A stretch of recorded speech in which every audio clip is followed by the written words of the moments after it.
আমি এই জামাতের কথাগুলো আগে শুনে আসি, তারপরে একটা মন্তব্য করব। আমরা পরিষ্কার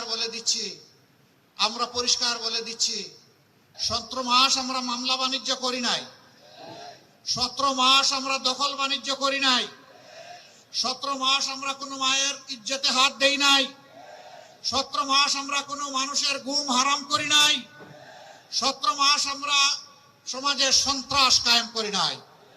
আমরা বলেছিলাম এগুলো আমাদের খাসলতের সাথে, চরিত্রের সাথে যায় না, আমরা এগুলা করি না। আগামীতে আল্লাহ যদি আমাদেরকে এই দেশের দায়িত্ব দেন, এগুলো আমরা করতে দেব না।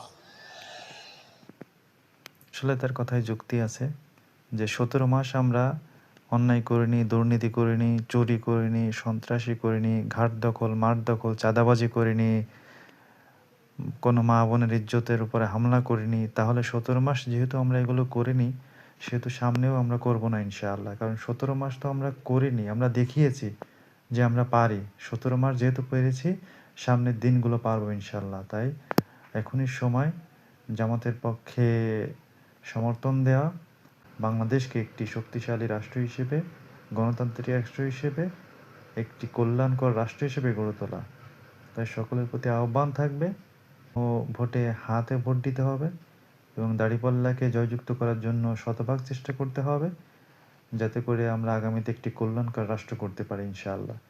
তাই সকলে ভিডিওটি শেয়ার করেন এবং আমির জামাতের এই বার্তা সকলের কাছে পৌঁছে দেন ইনশাআল্লাহ। আগামীতে আমাদের বিজয় হবে ইনশাআল্লাহ।